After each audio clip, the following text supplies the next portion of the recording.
Rebonjour à vous et bienvenue à cette quatrième conférence du Sommet de la résilience 2021, en cette deuxième journée en fait, dans laquelle on parle de résilience communautaire et de résilience entrepreneuriale.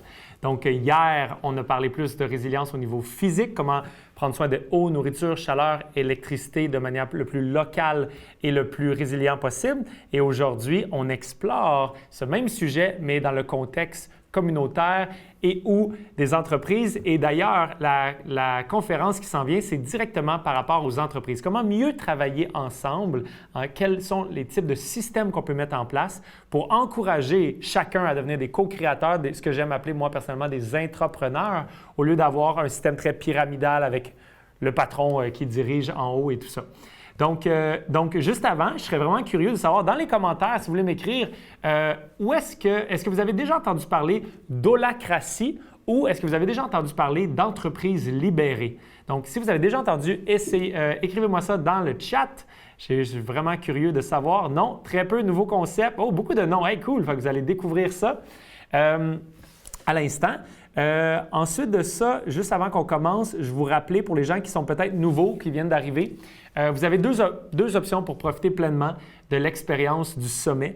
La numéro 1, qui est d'ailleurs la recommandée pour cette conférence-ci, la plus recommandée, c'est d'aller sur la page du sommet. Donc, on va vous remettre le lien, d'aller sur la page du sommet pour voir la conférence parce qu'elle va être en meilleure qualité. Donc, la qualité de l'image, le son, tout va être en meilleure qualité et c'est la version télévision, c'est-à-dire qu'il y a des vidéos autour, on rajoute des choses par-dessus. Donc, l'expérience le fun, c'est l'expérience télé sur la page du sommet. On va vous mettre le lien dans le chat tout de suite si vous êtes dans Zoom. Sinon, si vous préférez la version backstage, un petit peu plus intime, il y a aussi cette option-là dans le Zoom, mais des fois, il y a des petits problèmes techniques.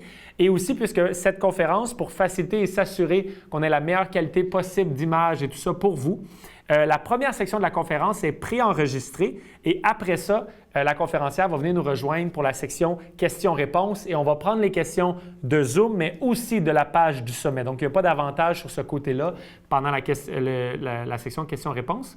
Mais dans la première section, je vais juste vous avertir, si vous êtes sur Zoom, ça se peut qu'il y ait des petits délais techniques puis que l'expérience soit un petit peu moins agréable. Si vous préférez ça, vous pouvez rester, il n'y a pas de problème. Donc, sur ce, on est rendu à cette conférence qui est donnée par Valérie Néron, que vous connaissez peut-être de l'entreprise Nourrir. Elle va nous parler d'holacratie. Valérie Néron est cofondatrice de Nourrir et leader des cercles Nourrir et du potentiel humain. Elle a guidé la transition et la mise en place d'holacratie au sein de l'organisation. Coach en PNL, programmation neurolinguistique, formatrice et accompagnatrice d'humains dans le déploiement de leur plein potentiel, elle est passionnée par l'humain en cheminant et les méthodologies d'intelligence collective. Alors, je vous souhaite une excellente conférence et on se retrouve ça va dans à peu près 30 minutes pour questions-réponses avec Valérie. Donc, à très bientôt. Ciao!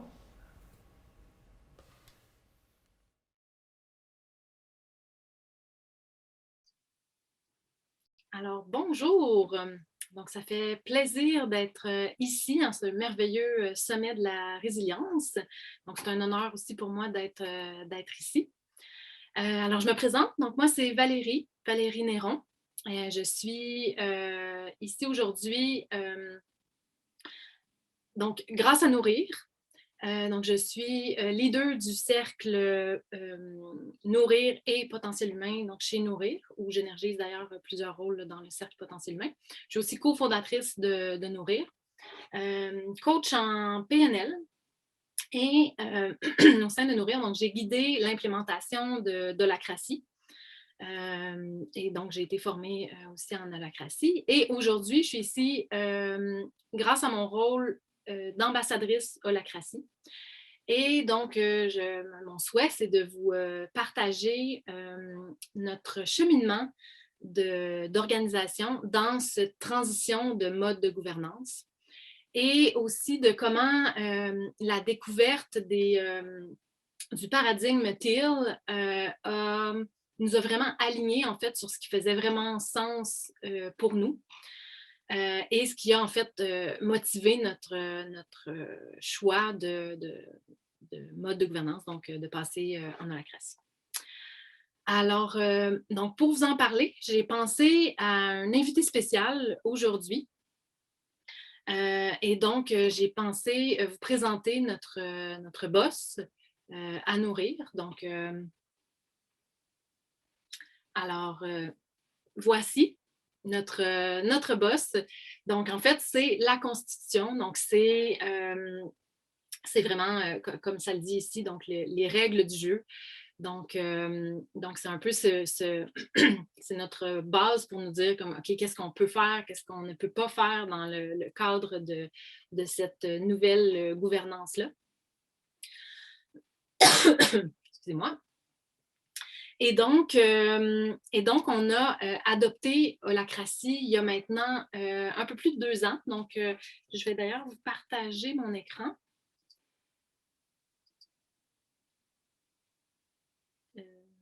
Au bon endroit, ça serait ici. Voilà. Alors, donc, lorsqu'on a adopté Holacracy, donc c'était le 17 novembre 2018. C'est bien ça, 2018? Oui, 2018. Euh, donc, on a fait un petit rituel d'adoption. Donc, avec toute l'équipe. Donc, toute l'équipe était présente. Il y a eu une formation. Donc, ça, c'est un moment où on a comme étampé nos mains dans l'argile, un peu pour symboliser finalement notre passage, puis le fait qu'on s'engageait finalement dans cette nouvelle voie-là. Donc, là, on a différents membres de l'équipe. Et donc, les membres fondateurs ont signé la Constitution donc, pour remettre leur pouvoir donc, dans ce mode de gouvernance, donc dans la Constitution Holacracy. Et ça, on voit toute l'équipe qui est en train de célébrer. Donc, et pour vous parler un peu plus spécifiquement de cette transition-là, en fait, je pense que c'est important d'aller voir d'où est-ce qu'on est parti. Fait qu'on va faire un petit voyage, on va faire un petit retour en arrière, donc au tout début de Nourrir. Et donc, en fait, on a commencé vraiment tout simplement en voulant faire un groupe d'achat. Donc, on était trois amis qui voulaient se nourrir d'aliments biologiques moins chers parce qu'on trouvait ça vraiment aberrant le prix en épicerie. Et aussi, on voulait, l'autre chose qu'on trouvait aberrant, en fait, c'était la quantité d'emballage, donc vraiment le suremballage des aliments. Donc, on se disait que si c'était en vrac, donc en plus grosse quantité, bien là, qu'on pourrait épargner un petit peu notre belle planète.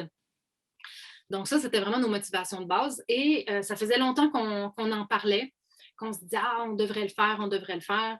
Et on savait aussi que c'était quand même de la job de faire un groupe d'achat. À un moment donné, on s'est juste dit, OK, go, on le fait. Excusez-moi.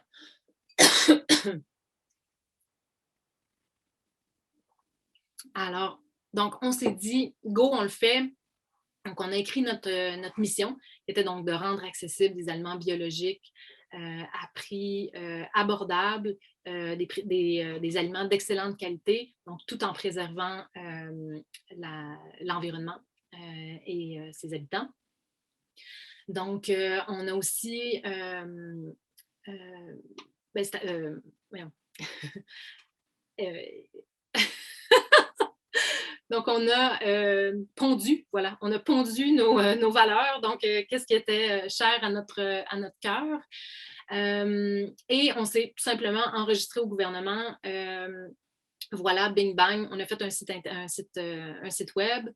Et voilà, on s'est lancé. Donc, et pour nous, c'était vraiment un petit projet on the side, comme on dit, donc un projet secondaire, je pourrais dire.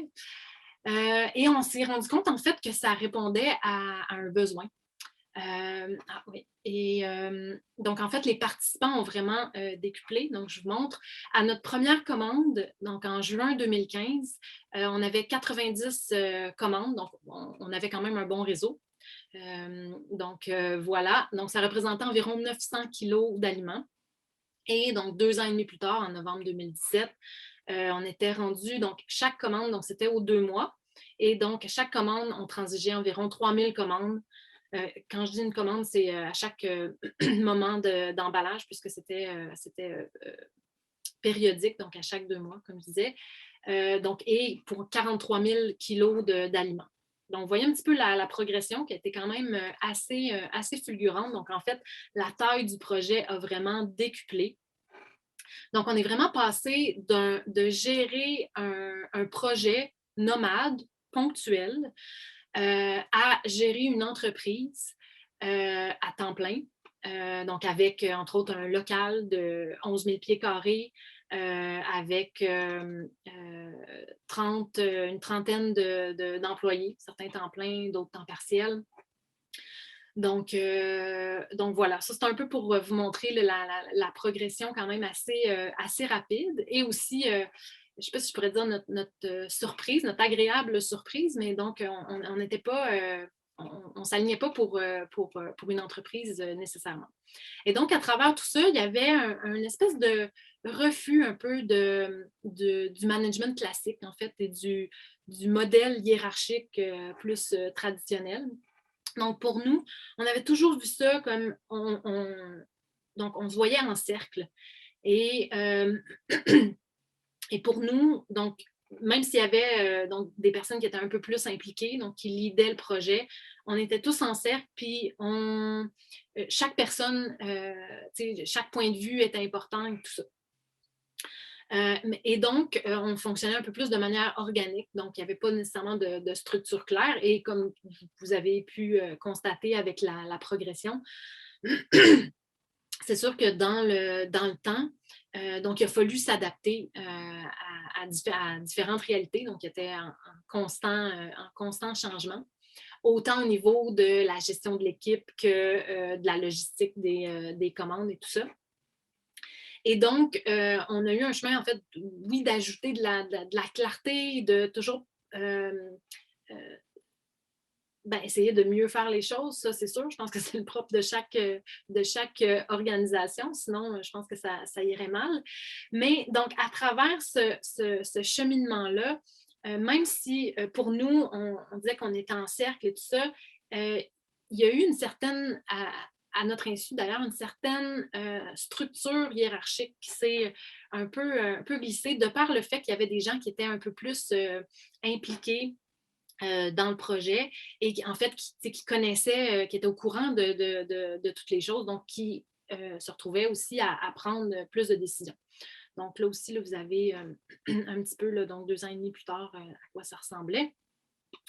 Je vais vous montrer ici, je dis une espèce de structure hiérarchique. Vous voyez qu'on ne l'avait quand même pas faite de manière traditionnelle. Donc, ici, c'était comme notre arbre qui représentait, à un moment donné, il a fallu le représenter un peu. Donc, en bas, vous avez les racines, c'est comme ce que nous, on appelait les développeurs, donc les développeurs du projet. Donc, on était 5 à ce moment-là. Et après ça, donc, une couple d'autres personnes on appelait ça des artisans, donc qui guidaient certains domaines d'activité. Et après ça, tous les autres membres d'équipe et on a les bénévoles tout en haut de l'arbre parce que là, il y a comme ça prend de l'expansion. Il y avait vraiment une bonne quantité de bénévoles. Et donc, on était aussi à travers tout ça en questionnement par rapport à notre structure juridique. Parce que comme je vous ai dit au début, on s'est enregistré très rapidement et à un moment donné, on s'est dit, OK, on a besoin de quelque chose qui reflète vraiment qui on est. Et on s'est toujours considéré, à ce moment-là, quand on regardait chacune des formes juridiques, on se disait, ouais, mais on dirait qu'il n'y a rien qui colle, en fait. On avait l'impression d'être un peu un hybride à la jonction entre la coopérative, pour laquelle on connectait beaucoup aux valeurs, à l'incorporation, en fait, pour l'aspect de l'agilité. Puisqu'on était vraiment en constant changement, donc on avait vraiment un grand besoin d'agilité et de simplicité dans le fonctionnement. Et aussi, à la jonction avec les OBNL, de par notre aspect communautaire avec les bénévoles, puisque c'était vraiment un projet de groupe d'achat. Fait qu'à plusieurs moments, on s'est dit, on va créer notre propre modèle. Là, en même temps, créer notre propre modèle, c'est de la job. C'est de la job. Et on avait déjà pas mal de jobs avec toute la gestion du projet de l'entreprise à ce moment-là. Et donc, on était, oui, à la recherche de quelque chose sans chercher ardemment, je pourrais dire. Et donc, à travers tout ça, à travers ce cheminement-là, on a rencontré donc les problèmes, je dirais, les plus courants là, en gestion classique, donc des gestionnaires débordés. Donc, vraiment, donc, quelques personnes qui devaient prendre beaucoup de décisions. Donc, il y avait vraiment des goulots d'étranglement et donc de la lenteur. Il y avait aussi donc les décisions qui étaient prises, qui étaient rendues un peu plus éloignées de ceux qui faisaient vraiment le travail. Donc là aussi, ça l'amène souvent des écarts puis des réajustements parce que finalement, ce qu'on pense qui est la bonne affaire se trouve à pas être la bonne affaire quand on est dans vraiment les souliers de la personne qui le fait.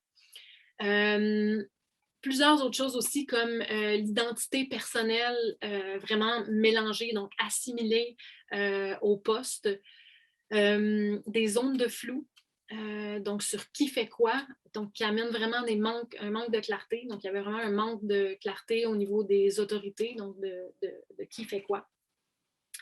Et donc, à ce moment-là, laissez-moi juste voir ici, ouais, pas tout de suite. Alors, à ce moment-là, ce qu'on a fait,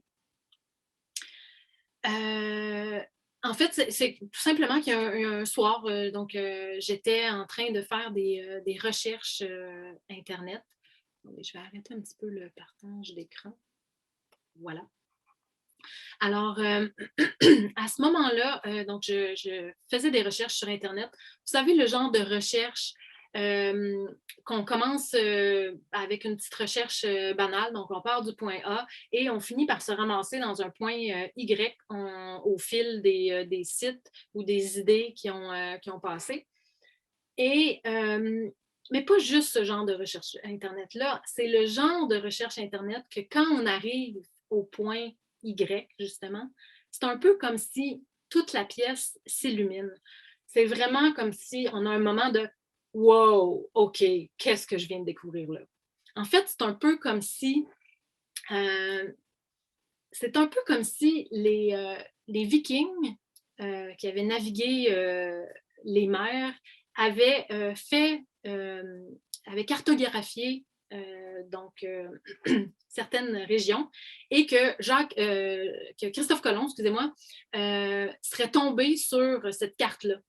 Et donc là, Christophe Colomb aurait déjà eu une idée de ah oui, OK, c'est possible, il y a quelque chose d'autre, il y a un nouveau monde, wow, OK, j'y vais, je fonce.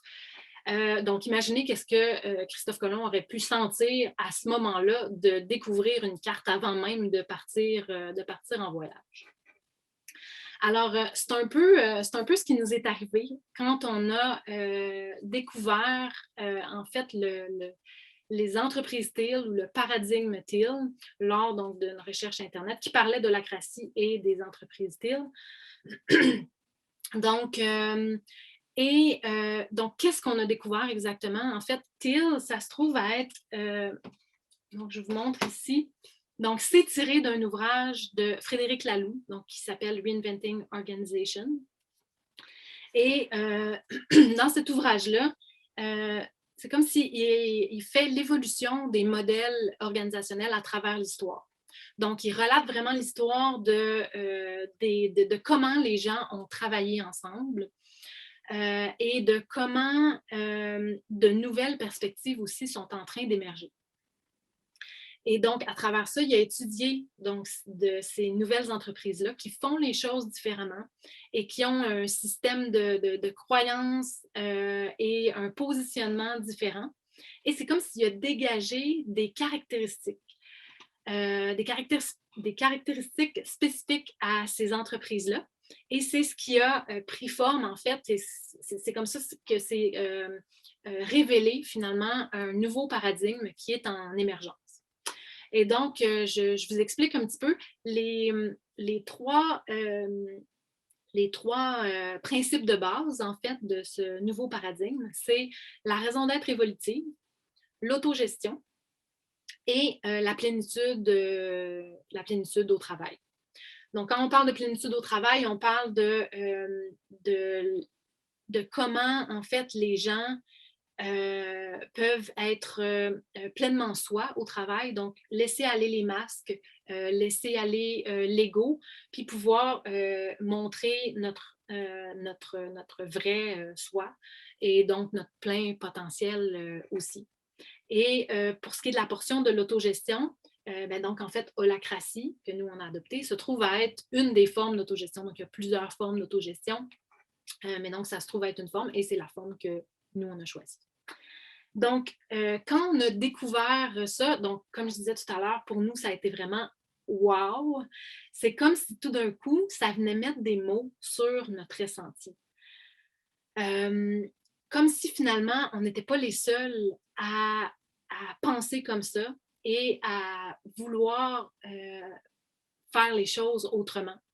Et c'est comme si l'on se rendait compte que finalement, OK, ben, il y a des modèles, il y a d'autres gens qui l'ont fait, donc on peut s'inspirer, on n'est pas obligé de tout recommencer de zéro. Donc, on s'est vraiment senti interpellé par ça, donc par tous ces principes-là. Entre autres parce que la portion de plénitude au travail, ben, on avait déjà beaucoup de pratiques qui allaient dans ce sens-là. Donc, on a vraiment connecté parce que pour nous, ça faisait déjà vraiment du sens. Et là, en voyant les deux autres piliers que je pourrais dire, donc l'autogestion et la raison d'être évolutive, c'est comme si ça nous disait, OK, ben, si on veut continuer là-dedans, c'est vers ça qu'on a besoin d'aller. Et en même temps, c'est vraiment, ça l'apportait en fait des solutions concrètes aux problèmes que je vous parlais tout à l'heure, aux problèmes qu'on avait rencontrés. Et aussi, c'est comme si ça nous permettait c'est comme si en fait ce qu'on faisait déjà s'inscrivait dans quelque chose d'encore plus grand qui permettait de passer à un prochain stade d'évolution. Fait que ça, c'est vraiment grandiose, j'oserais dire. Et c'est pour ça qu'on a décidé de poursuivre dans cette voie-là. Et donc, en adoptant Holacratie, ben, c'est comme si là, ça nous amenait en fait et dans l'autogestion et avec la raison d'être évolutive. Donc, ça a été vraiment le début de notre cheminement avec Holacratie.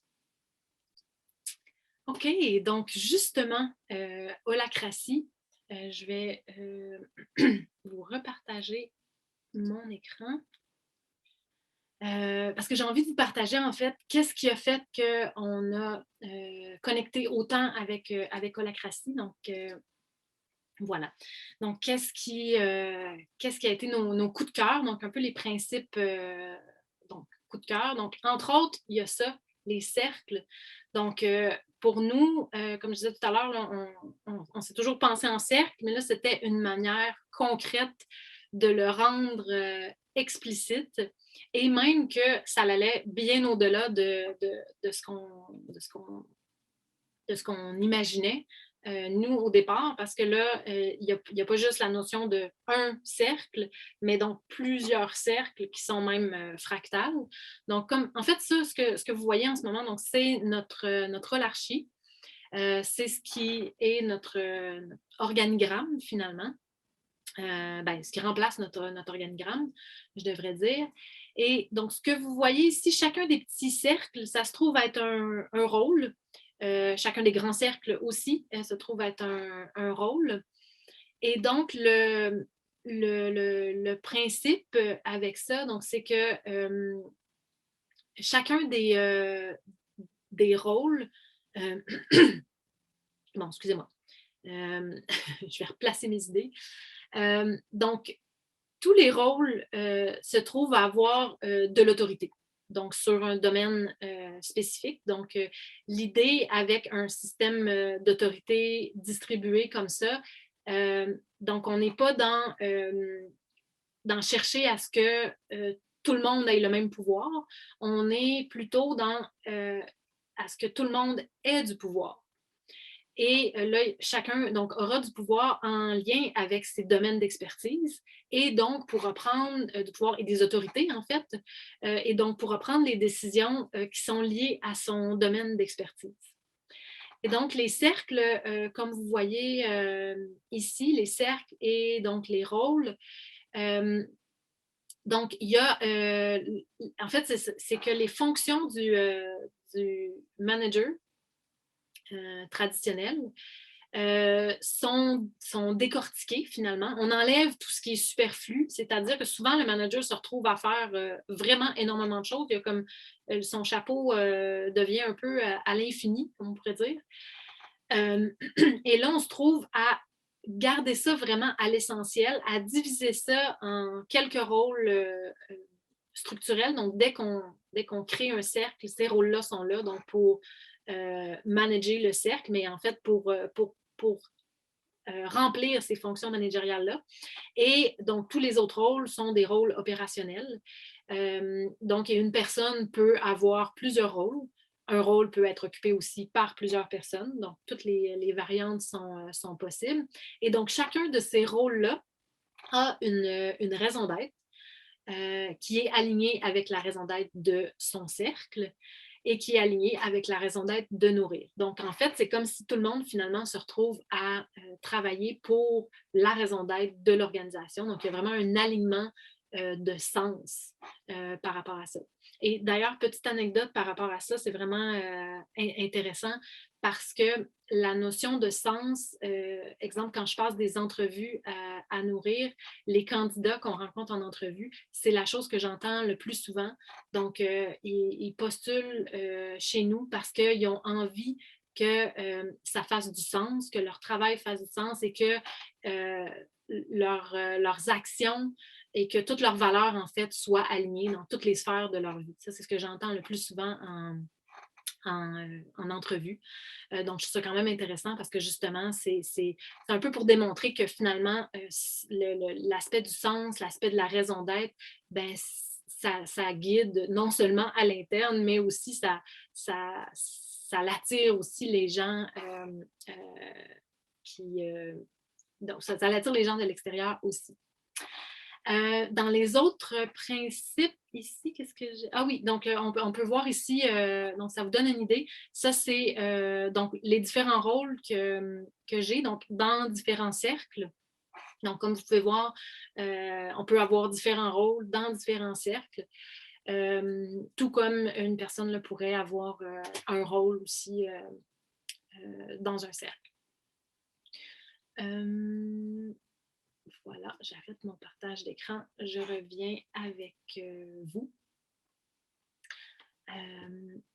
Super. Alors, donc, dans les autres principes coup de cœur, les principes clés, en fait, qui nous ont vraiment charmés, donc, c'est tout ce qui est le processus de décision intégrative. Donc, la manière dont on prend les décisions. Donc, donc ça fonctionne par consentement. Et peut-être pour vous faire un petit parallèle donc, entre le consensus. Donc, dans un consensus, ce qu'on cherche à faire, c'est qu'on veut que tout le monde dise oui. Et des fois, ça peut être compliqué. Je ne sais pas si vous avez déjà expérimenté, mais des fois, ça peut être compliqué à ce que tout le monde soit vraiment oui. En consentement, ce qu'on cherche à faire, c'est on cherche à ce que personne ne dise non. Et là, vous allez me dire, ben, c'est quoi la différence? Il n'y a pas une grosse différence. En effet, ça peut sembler comme assez mince comme différence et c'est ce qui fait toute la différence. On pourrait dire que c'est la différence qui fait la différence. C'est-à-dire que ça nous permet en fait d'avancer. C'est-à-dire qu'on n'est pas obligé à ce que tout le monde soit comme oui, c'est vraiment ça que je veux, mais juste en fait s'assurer, enlever du chemin les choses qui pourraient nous nuire ou qui pourraient faire qu'on régresse ou qu'on stagne peut-être. Donc, et le mode de prise de décision donc en holacratie permet vraiment de modeler, en fait, avec la réunion de gouvernance, là, donc permet vraiment de modeler l'organisation selon nos besoins. Donc, c'est comme si on se met tout le temps à jour sur nos besoins. Donc, parce que dans une réunion de gouvernance, ce qu'on fait, donc on modifie les rôles. On peut créer des rôles, en supprimer au besoin, changer des redevabilités. Donc, on se trouve vraiment à vraiment modeler, un peu comme si on avait une pâte à modeler puis qu'on pouvait modeler l'organisation selon nos besoins. Donc, on se trouve à toujours faire une mise à jour. Si je fais le parallèle, disons, avec un organigramme ou un intitulé de poste plus conventionnel, bien souvent, quand on arrive dans l'entreprise et qu'on a notre description de poste, bien souvent, pas longtemps après, on se retrouve à faire comme plein d'autres affaires. Donc, ça ne colle plus vraiment avec la réalité. Et c'est de là souvent que viennent les manques de clarté. Sur qui fait quoi, qui devient avoir, excusez-moi, il vient avoir beaucoup de zones de flou de par le fait que ça, c'est pas à jour, entre autres. Là, je regarde un petit peu mes notes. Question de ne pas me perdre puis de vous amener à plein d'endroits parce que le temps est quand même compté. Donc, l'autre chose par rapport au processus de décision intégrative qui est vraiment intéressant, c'est que ça permet en fait de recueillir les avis. Donc, c'est une réunion qui est quand même assez cadrée. Mais donc, il y a un tour où on récolte les avis des différentes personnes, des différents rôles, en fait. Excusez-moi, des différentes personnes. Et ça nous permet aussi d'être... c'est comme si, en fait, chaque personne devient des petits sensors de l'organisation. Puis permet de dire, OK, ben ça, ah non, ça ne fait pas de sens, ou ah, OK, attention, là, si on prend cette décision-là, là, moi, ça va me bloquer, ou ça va faire en sorte que je ne pourrai pas mener à bien ma mission de cette manière-là. Donc, ça, c'est vraiment une réunion qui nous permet de faire ça. Et c'est en fait une réunion, donc on a aussi des réunions opérationnelles, mais ça, c'est vraiment une réunion de gouvernance. Et c'est une des particularités, en fait, de l'ACRASI, parce que c'est quand même assez rare qu'on a des réunions de gouvernance dans les organisations pour vraiment mettre à jour les rôles et les modeler selon nos besoins et selon, pas les besoins de quelqu'un qui a pensé les choses du haut de la pyramide hiérarchique, disons, mais vraiment sur le terrain avec les personnes elles-mêmes, finalement. Un autre concept clé par rapport à Holacracy, donc c'est vraiment l'aspect de lumière rouge et lumière verte. Et ça, c'est vraiment un changement de paradigme assez important. Je vous explique. Donc, la plupart du temps, dans le management classique, qu'est-ce qu'on fait? Donc, tout est une lumière rouge et pour pouvoir avancer, donc on doit demander une autorisation ou donc valider avec son supérieur hiérarchique. Et donc, donc on valide pour pouvoir avoir un go, avoir une lumière verte.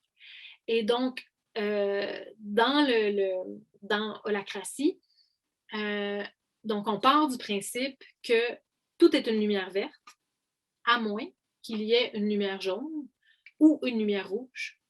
Et les lumières jaunes ou rouges sont indiquées soit dans la Constitution, donc OK, non, ça, on ne peut pas faire ça, ou dans ce qu'on appelle notre gouvernance interne, donc les règles qu'on ajoute finalement à la Constitution, en fait, les règles qui se trouvent à modeler notre fonctionnement à nous, parce que Holacracy, ça se trouve être une base, c'est une base pour gérer le travail, mais c'est à chaque organisation, après ça, à y ajouter, en fait, sa couleur, parce qu'il y a plein de choses qui ne sont pas mentionnées sur la manière de faire. Exemple, la manière de gérer les budgets ou tout ce qui est, tous les processus RH, en fait. Donc, tout ça, ce n'est pas mentionné par Holacracy. Donc, c'est vraiment à l'organisation à s'organiser finalement et à donc ajouter ces règles-là de fonctionnement interne, donc à rendre ces processus-là explicites. Et ça, d'ailleurs, c'est vraiment un des aspects clés, le fait de pouvoir rendre les choses claires et explicites. À travers tout ça, à travers notre cheminement, là, je vous parle des coups de cœur, oui, Et il y a eu aussi certaines difficultés, entre autres des résistances au changement. Je dirais que c'est normal, dans le sens que quand on fait un changement de cette importance-là, c'est normal qu'il y ait de la résistance, c'est humain en fait. Et donc, de notre côté, là, avec le recul, en fait, c'est ça, quand on fait un changement comme ça, il y a autant en nous une partie qui a envie de changer et il y a aussi une partie qui a besoin de stabilité. Et ça, c'est peut-être une des choses qu'on a peut-être négligé dans un certain sens. Donc, on n'a peut-être pas autant pris soin de cet aspect-là de besoin de stabilité. Et donc, on a eu quand même de la résistance au changement. Et donc, ça demande vraiment un accompagnement. Il y a eu aussi des incompréhensions, des mauvaises interprétations aussi. Autant en commençant, en expliquant, en présentant en fait à l'équipe la première fois, dans le sens que, et nous, on n'était pas au courant de toute l'ampleur de ce que c'était, donc on l'a expliqué dans nos mots, à notre façon. Après ça, les gens aussi ont compris à leur façon. Et il y a eu aussi un certain temps entre la présentation initiale et le début de l'implémentation. Il y a eu différentes étapes à travers ça. Mais il y a eu donc un certain temps. Et je pense qu'après ça, il y a eu certains, comment on pourrait dire, peut-être des surprises, finalement, de dire, oh, OK, j'avais peut-être des attentes, là, finalement, c'est pas exactement comme je pensais. Donc ça, on a fait face à ça aussi. Quoi d'autre?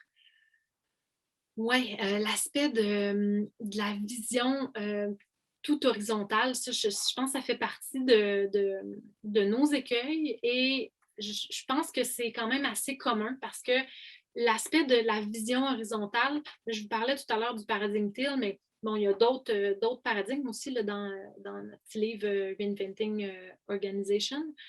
Et le paradigme qui est juste avant, qui est le paradigme vert, justement, il y a tout cet aspect-là d'être en cercle, d'être un peu l'aspect familial, tout le monde est ensemble, tout le monde est égal. Et donc, cette vision du tout horizontal est très présente. Et donc, au passage à Holacratie, et donc à ce mode de gouvernance, en fait, je pense que le juste horizontal n'existe pas, dans le sens qu'il y a différentes polarités dans la vie. Donc, on a besoin, oui, d'horizontalité, c'est clair. Il y en a pas assez, je dirais, à l'échelle de la société. Et on a aussi besoin de l'axe vertical. Il est important parce que c'est l'axe qui nous permet aussi d'être dans notre pouvoir, je dirais, de pouvoir prendre des décisions, de faire preuve de leadership, d'avancer. Et donc, dans Holacratie ou dans ce mode de gestion, on se trouve à avoir, oui, une horizontalité, une clarté, tout ça, et plein d'axes verticaux. Donc, au lieu d'avoir une espèce de pyramide, on se trouve à avoir plein d'axes verticaux qui sont tenus, dans le fond, par chacune des personnes qui énergisent des rôles, finalement, dans l'organisation.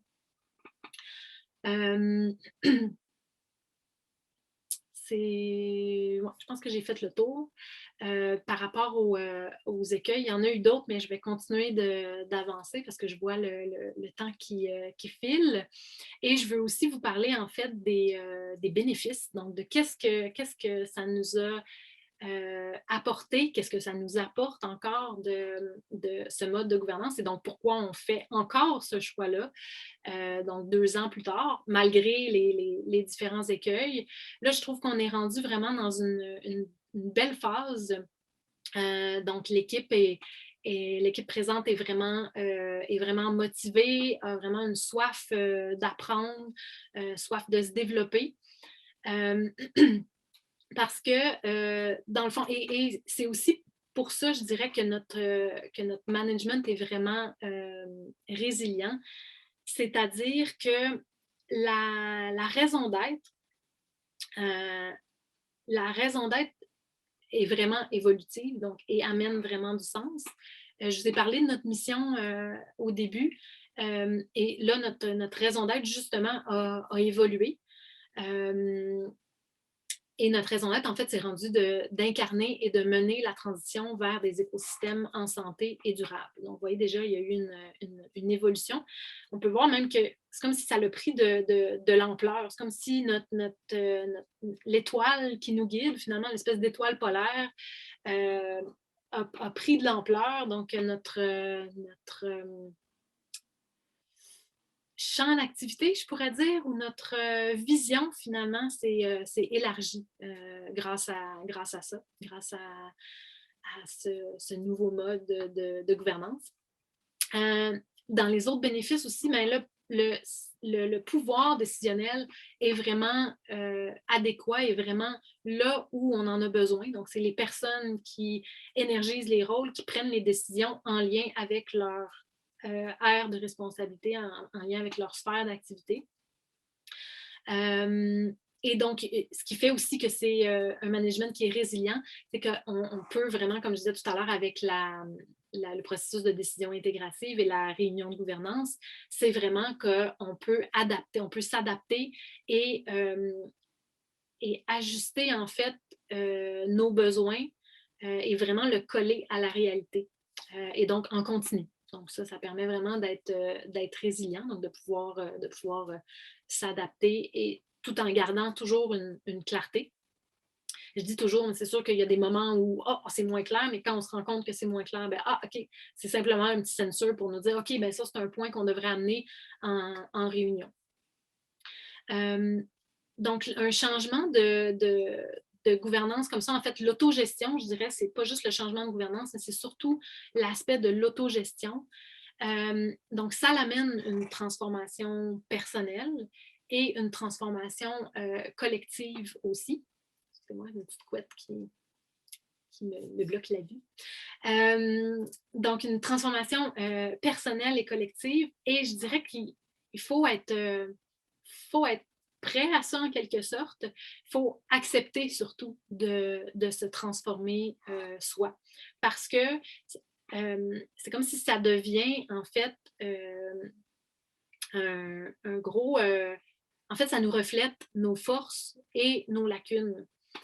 Et donc, je dirais à quelque part, entre guillemets, on n'a pas le choix, on a toujours le choix, mais on n'a pas le choix si on veut comme continuer là-dedans, donc de se transformer, exemple, de mieux communiquer, de mieux d'apprendre en fait à mieux être en relation avec les autres, de mieux fonctionner en groupe, entre autres parce que il n'y a pas de manager au-dessus de nous pour venir régler nos problèmes, que ce soit nos problèmes interpersonnels que plus opérationnels. Donc, on n'a pas le choix d'aller de l'avant puis de poser des actions. Et donc, tout cet aspect de relation, excusez-moi, je me cherche un petit peu dans mes notes, donc tout cet aspect de relation à soi qu'on se trouve à devoir comme améliorer ou transformer, les thématiques qui sont liées à ça, c'est vraiment toutes les thématiques de souveraineté, de confiance en soi, de leadership et d'innership. Quand je parle de leadership, c'est vraiment la capacité à mobiliser les autres. Quand je parle d'innership, c'est la capacité à se mobiliser soi, parce que ça devient vraiment important parce que justement, on est en autogestion, donc on a le pouvoir sur ce qu'on fait. Et donc, on a aussi, avec le pouvoir, vient les responsabilités. Donc, on a aussi la responsabilité de le faire. Donc, on a besoin d'une petite drive intérieure. Et dans les aspects de relation aux autres, les thématiques qui sont abordées et qui nous amènent vraiment à se transformer, c'est tout l'aspect de clarté entre les relations, la communication, la confiance en l'autre et au groupe qui devient vraiment important parce que dans ce paradigme-là, on est vraiment dans un aspect, quand on fonctionne en autogestion, il y a vraiment un aspect de confiance. Je dirais que c'est un des postulats de base, la confiance. Parce que justement, on n'est pas dans OK, tout prévoir et tout contrôler. D'ailleurs, est-ce qu'on est est-ce que c'est possible de vraiment tout prévoir et tout contrôler? Je ne pense pas. Donc, c'est vraiment le reflet de la vie, en fait. Mais donc là, il y a une petite coche de plus à vraiment devoir faire confiance en l'autre au groupe, puisque on avance tout le monde ensemble comme ça. Et en plus, on est en apprentissage. Donc, dans un changement de gouvernance comme ça, on est en apprentissage, tout le monde, on doit comme réapprendre une manière de faire. On doit réapprendre, en fait, plein de choses qu'on a appris, mais qu'on a appris juste sur le tas, je dirais, parce qu'on n'a jamais appris vraiment comment ça fonctionnait dans une entreprise. En tout cas, pas à s'asseoir dans le banc d'école, à moins d'être allé en administration, en management. Mais donc, c'est pas quelque chose qu'on apprend, on fait juste l'expérimenter finalement, puis c'est comme ça qu'on l'apprend. Et là, on se trouve à devoir réapprendre tout ça. Et tout aussi la notion en fait, de notre relation, ça, je pense que je l'ai nommé tout à l'heure, mais notre relation au pouvoir, notre relation à l'autorité, est-ce que je suis capable de prendre ma place? Donc, tout ça est en jeu. L'aspect de sortir de l'espèce de triangle dramatique, je ne sais pas si vous connaissez, mais avec ces trois postures, la victime, le sauveur et le persécuteur. Donc, sortir de ce triangle-là pour être capable de reprendre son pouvoir, d'être vraiment créateur là-dedans. Et aussi sortir du schéma dominant-dominé, qui est quand même assez présent dans les entreprises traditionnelles. Dès qu'en fait, on a une relation hiérarchique de subordonnés, ça l'implique, ça l'amène des mécanismes à l'intérieur de nous donc, et des schémas de pensée. Donc, ça nous place dans une certaine posture, à moins vraiment d'avoir déjà ça fort à l'intérieur de nous, mais c'est quand même assez présent. Donc, quand on se trouve à changer cette structure-là, changer en fait notre manière de faire, changer le contenant dans lequel on fonctionne en organisation, on se trouve à changer ce schéma-là finalement. Donc, ça, c'est dans les bénéfices que je trouve qu'on expérimente en fait à nourrir. Et dans les... Je vais juste regarder mon temps, juste pour être sûre que je ne dépasse pas. Excusez-moi. C'était loin un peu. Oh my God! Oui. OK. Donc, je termine déjà. Donc, avec tous ces bénéfices-là. Et j'ai envie, en fait, de rêver un peu avec vous. Donc, je vous disais tout à l'heure que notre raison d'être à nourrir, donc c'est mener et incarner la transition vers des écosystèmes en santé et durables. Quand on parle d'écosystème, pour nous, on voit autant l'être humain comme un écosystème, le milieu de travail comme un écosystème, toute la société, toute la Terre finalement comme un écosystème. Et c'est tous ces écosystèmes-là qu'on a envie de prendre soin finalement. Donc, j'ai envie de rêver un peu avec vous. Donc, imaginez un monde où les communications et les relations entre les humains sont saines. Un monde où le pouvoir est synonyme de création. Un monde où l'individu est responsable et libre de déployer son plein potentiel. Un monde où on aurait revisité notre rapport au pouvoir et on aurait un monde où on a repensé en fait les paradigmes qui nous conditionnent, puis qui conditionnent en fait notre faire ensemble. Puisqu'en fait, c'est ça l'invitation que nous fait ce changement et le changement de gouvernance et ce changement de paradigme dans les organisations. Donc, c'est pour ça aussi qu'on accepte en fait ou ça passe par la transformation de soi. Et quand on y pense, si je me transforme moi, je transforme ma famille, je transforme mon organisation. Et si les organisations se transforment, en fait, c'est toute la société qui se transforme. Mon Dieu, j'en parle, puis j'ai des petits frissons.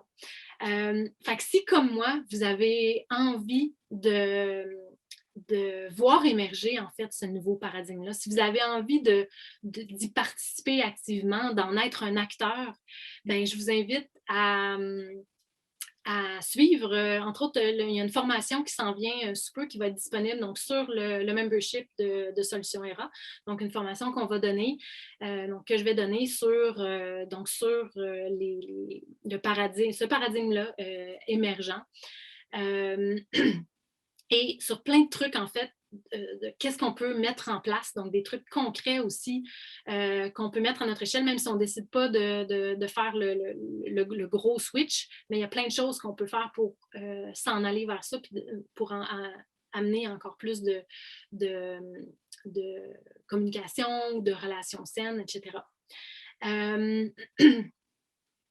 Oui, aussi, je vais, donc vous allez pouvoir, si vous voulez en apprendre plus, il y aura aussi à la fin, là, donc un lien et donc pour le site web de Nourrir, un lien vers notre holarchie aussi, qui est public, donc vous pourrez aller voir les différents rôles, les cercles. Je n'ai pas été voir tout à l'heure, mais il y a vraiment des descriptions là, pour les rôles, pour chacun des cercles, donc vous pourrez aller voir ça. Et je vais aussi mettre un lien pour la BD, donc une BD sur l'holacratie, donc, qui explique là, les principes de base. Donc, si vous voulez en apprendre un petit peu plus, donc c'est vraiment bien fait, puis ça l'amène d'une belle façon aussi en image. Alors, ben voilà, donc je vous remercie beaucoup. Ça a été un plaisir d'être avec vous aujourd'hui. Et puis, ben, je vais être disponible pour répondre à vos questions. Alors, au plaisir de se revoir, de se recroiser, entre autres lors de la formation.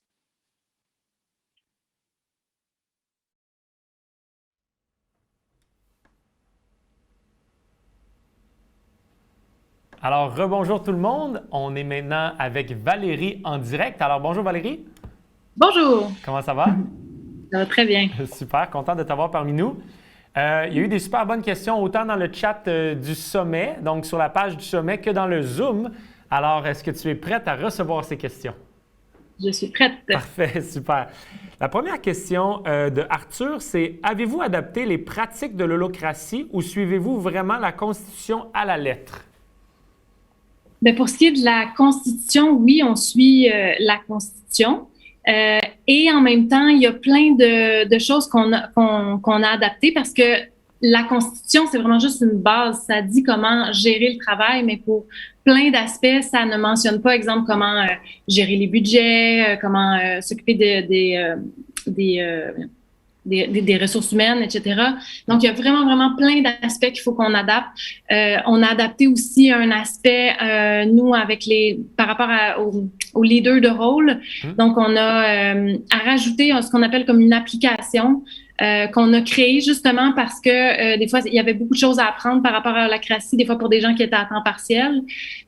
Donc, on a fait une application, qui s'appelle Alter Ego. Donc, c'est vraiment nous qui l'avons créée. Donc, oui, c'est vraiment possible d'adapter. OK, cool, super. Bien, justement, ça va un petit peu avec la deuxième qui vient comme se mélanger les deux questions, là. Est-ce qu'on peut utiliser les principes de l'holacratie sans la Constitution? Tu sais que ça fait juste continuer un peu avec une autre question qui a été posée. On pourrait, et en même temps, je pense que c'est quand même difficile parce qu'il y a comme un aspect qui amène un cadre de sécurité, qui amène vraiment le fait de, OK, ben on fonctionne avec la Constitution, on fonctionne selon ces règles-là, ces principes-là.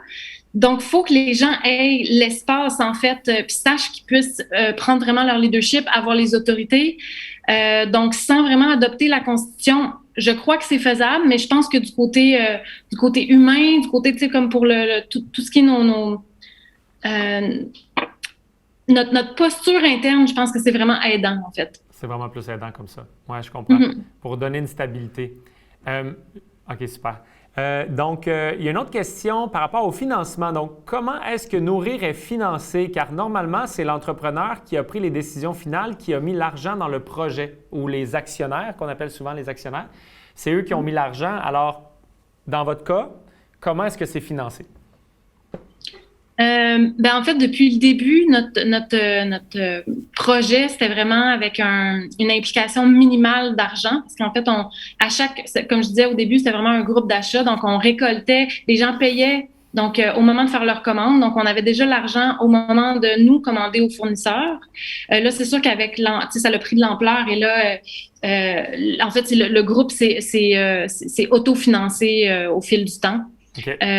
Donc, c'est vraiment comme ça qu'on a. Donc, il n'y a pas eu fonctionne. besoin de mettre une grosse somme d'argent au départ pour partir l'entreprise dans votre cas. Non, c'est ça, exactement. Puis si on voulait expandre l'idée sur, mettons, une entreprise qui aurait besoin, mettons, de 100 000 pour partir, comment ça pourrait marcher dans un cadre holacratique si, par exemple, il y a 2 actionnaires qui mettent 100 000 sur la table au niveau là, de la séparation des décisions puis tout ça? Ben, je dirais c'est vraiment des choses différentes dans le sens que les actionnaires, comment ils veulent fonctionner ensemble, puis c'est quoi, comment ils s'organisent entre eux pour la prise de décision ou pour qu'est-ce qu'ils délèguent en fait au reste de l'entreprise. Ça dépend aussi de la grosseur là, du projet mettons qu'on parle. Oui. Mais pour moi, c'est vraiment deux choses distinctes. Là. Parce que l'holacratie, c'est vraiment plus pour les tâches puis le travail. Tandis que l'argent, ça pourrait être géré de n'importe quel... Par exemple, les actionnaires pourraient dire, OK, quand il y aura un tel profit, on va pouvoir se rembourser notre investissement initial sans enlever le concept de l'holacratie en termes de partage du travail dans l'entreprise. Est-ce que c'est bien ça? Tout à fait, parce que c'est vraiment deux choses complètement différentes. Et comme on le mentionnait là, dans les commentaires ici dans le Zoom tout à l'heure, en fait, c'est applicable à toutes les formes juridiques, que ce soit une coopérative, que ce soit un OBNL. Il n'y a pas de distinction là, à ce niveau-là. Donc, justement, par rapport à un partage des profits ou pas, mais si on décidait d'être justement un OBNL ou même une coop sans but lucratif, ça pourrait très bien fonctionner aussi. Et donc, ça pourrait... Mais quand tu dis ça, donc ça pourrait être aussi une entreprise traditionnelle incorporée. Tout à fait. C'est ça, exact. Cool, parfait, super. Si ce système n'était pas supporté par le bénévolat, serait-il viable? Demande Cynthia. Ben là, quand on parle de système, est-ce qu'on parle de nourrir ou est-ce qu'on parle de l'acratie? Parce que là aussi, c'est deux choses. Je pense les deux. Si tu veux répondre, c'est deux choses différentes, je pense. Là. Fait que vas-y, prends le temps d'expliquer les deux. OK. Ben, par rapport à l'holacratie, comme je disais, c'est une chose complètement différente. Par rapport à nourrir, en fait, dans là où le bénévolat, ben, à Montréal, c'est très important, et dans les régions aussi, dans les cellules locales d'achat, c'est important, parce que justement, ça représente, dans les journées d'emballage, ça représente vraiment une quantité assez grande de travail, dans le fond. Et c'est là que la force du groupe, c'est ce qui nous permet, en fait, de pouvoir continuer d'offrir des prix avantageux. Mm-hmm. C'est ça. Fait que vous, dans le fond, nourrir, le concept, c'est l'implication communautaire. C'est comme on choisit ensemble. Tu sais, par exemple, chez nous, on a des poules, puis on a chacun notre journée, tu sais, dans le sens qu'on a des œufs pas chers, puis c'est le fun, puis on a des poules, puis tout ça, mais on met tout un peu la main à la pâte, puis on ne demande pas de l'argent. Vous autres, vous avez comme... Ça reste... C'est comme un gros groupe d'achat, même si c'est rendu une entreprise vraiment quand même de haut niveau avec un chiffre d'affaires impressionnant, puis tout ça, mais même à ça, ça reste dans l'idée que le bénévolat fait partie de la structure de l'organisation, dans votre cas, de nourrir. Tout à fait, parce que pour nous, c'est vraiment aussi tout l'aspect de communauté, pas juste pour vraiment l'action bénévole en tant que telle, mais c'est de garder ça vivant, parce que c'est pas juste pour nous d'aller, tu sais, que quelqu'un vient chercher sa commande comme on fait à l'épicerie, mais c'est aussi, entre autres avec les bénévoles et les membres d'équipe, tout ça, c'est vraiment le contact avec les gens, c'est les sourires, bon là, c'est sûr qu'avec le COVID, là, ça change un petit peu les choses, là, mais en temps normal, je veux dire, c'est ça qui est notre base. Les journées d'emballage, c'est une fête normalement. Là. C'est ça. Il y a des moments où on danse. Le but premier, c'était pas de sauver 10-15 % sur la bouffe, c'était toute l'ambiance que ça crée, dans le fond. C'est tout le projet est plus global que juste sauver de l'argent. C'est ça, c'était un peu tout ça. Oui. Et tandis que pour l'holacratie, ça, tu sais, l'holacratie, on pourrait avoir des bénévoles ou pas, ça fait aucune différence, dans le fond. Oui, exact. D'ailleurs, ben, il y a plein d'autres entreprises ou autres projets qui fonctionnent en holacratie, puis qui ont pas de bénévoles, ou il y a des entreprises aussi qui ont décidé de l'implémenter dans une portion, dans un département, disons, juste pour voir comment ça fonctionnait, puis après ça, qui ont décidé de l'étendre au reste de l'entreprise ou pas. Là. Donc, il y a vraiment différentes façons de fonctionner par rapport à tout ça. Super. Comment faites-vous la différence entre une tension qui doit être gérée dans une rencontre de gouvernance et des tensions personnelles entre individus? C'est un apprentissage. En fait, il y a les tensions qui seraient amenées en réunion de gouvernance et il y aurait aussi les tensions qui seraient amenées en réunion de triage, qu'on appelle donc la réunion plus opérationnelle. Dans le cas de la réunion opérationnelle, on a vraiment 5 pistes. Le facilitateur, quand la personne a demande... Quand elle amène son point, donc le facilitateur va demander, OK, ben de quoi tu as besoin parmi les 5 pistes? Est-ce que c'est, exemple, de demander une prochaine action, de demander un projet? Est-ce que c'est que tu veux partager de l'information, demander de l'information? Donc là, souvent, déjà, ça fait le tri. Au début, c'est peut-être plus difficile. Au début, on n'est pas trop sûr de qu'est-ce qui est une tension à amener. Où est-ce qu'il faut l'amener aussi? Est-ce que je suis à la bonne place? Ça a été un peu mêlant au début. Ouais. Mais à la longue, finalement, là, on s'habitue à tout ça. Puis je pense qu'on arrive à clarifier les choses. C'est ce qui amène aussi de la clarté là-dedans. C'est ça. Fait que quand tu dis que c'est un apprentissage, c'est que c'est une nouvelle manière de fonctionner. Fait que comme n'importe quelle autre manière de fonctionner, au début... peut-être qu'on ne l'amène pas à bonne place, puis on le découvre, puis on se le dit. Puis en même temps, il y a une fine ligne, c'est-à-dire que dans une entreprise, ça pourrait être décidé que, OK, garçon, on va le prendre ou pas. Dans le fond, ça va... Il y a des lignes qui nous guident, mais après ça, c'est le jugement des gens aussi qui va... Tout à fait. Est-ce que vous avez eu recours à des coachs en holacratie ou avez-vous suivi des formations pour pouvoir implémenter ça de la manière? Oui, donc moi j'ai été suivre 2 formations en holacratie, donc par des coachs en holacratie certifiés. Donc j'ai choisi d'y aller en France parce que je voulais avoir la formation en français parce que je trouvais que c'était plus facile après ça de la retransmettre à l'équipe. Donc nous on a été coachés par IGI Partner. Donc, autant là, les formations qu'après, on a eu un suivi aussi avec eux de plusieurs rencontres. Puis ça a été vraiment aidant, en fait, là, parce que justement, dans tout ce qu'on a rencontré, et comme écueil, et comme des fois juste des questionnements sur, OK, est-ce qu'on fait les choses comme faux? Ça fait-tu du sens? Parce que justement, il y a plein de...